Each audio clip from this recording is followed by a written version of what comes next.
Where do you think this situation is going?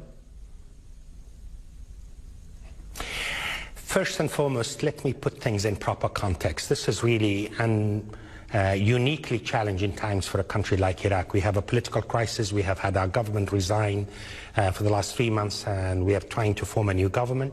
We just appointed what people call the former head of intelligence, or the head of intelligence of the country. But this gentleman that has just been appointed was a former journalist, a human rights activist, and is quite well known in the human rights circles. So usually in the Middle East, when you talk about a head of intelligence, it comes down with certain connotations. Mustafa al-Kadhimi is of a different kind. I want to think of him as a journalist, as the thinker, as the human rights activist.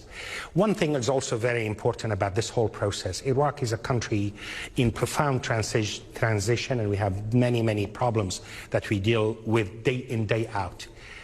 We have been trying to put this government together, but we have stuck to the constitution and we have stuck to the parliamentary process.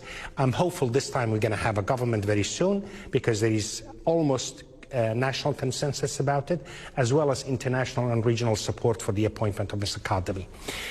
One of the big issues before him will be in June to start the strategic dialogue with the United States.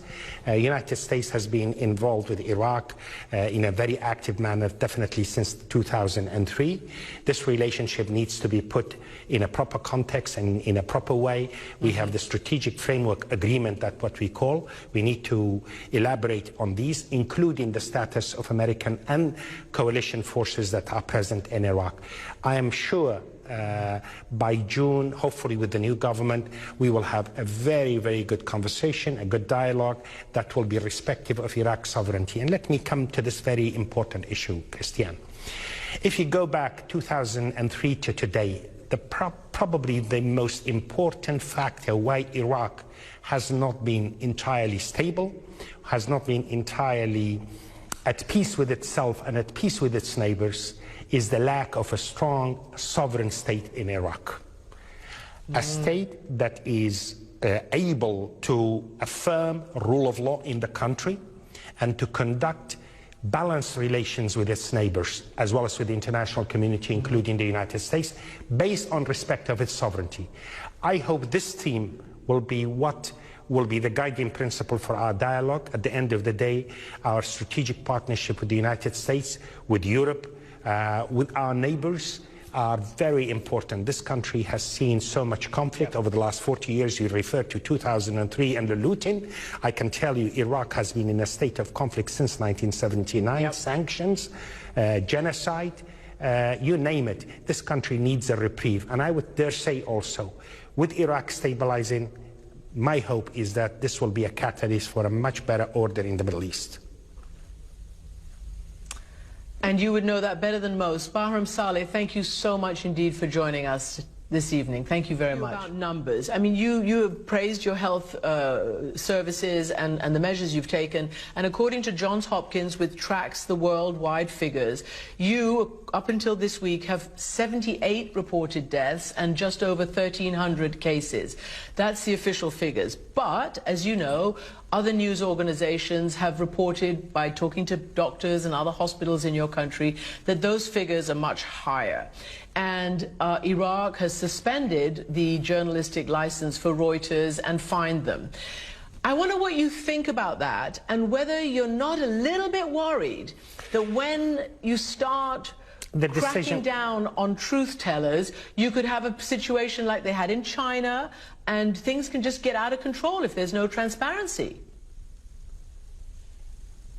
And I cannot disagree with you and the basic premise of your question, because this has to be based on transparency and openness.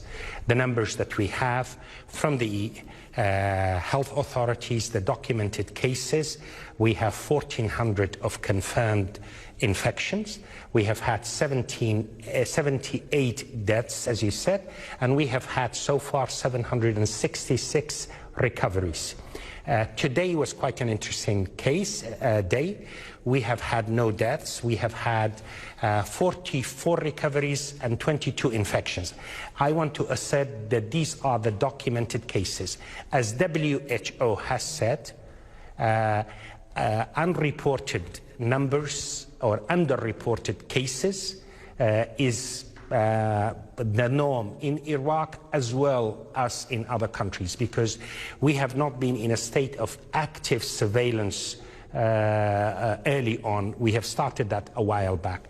But the WHO has also confirmed there has been absolutely no evidence of deliberate falsification of records. You cannot hide the deaths. You cannot hide the numbers of people who are being treated in hospitals.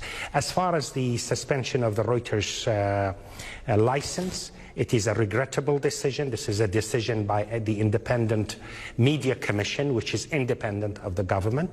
From my vantage point, you will not get me in a situation where I would defend that. I'm working together with our legal team in order to revoke that and manage the situation. I agree with you, this is not conducive to what we want to be, a transparent environment. People were distressed with the Reuters report because it implied a deliberate falsification of records by the government. WHO and United Nations agencies, in their statement, they came out that was absolutely not the case.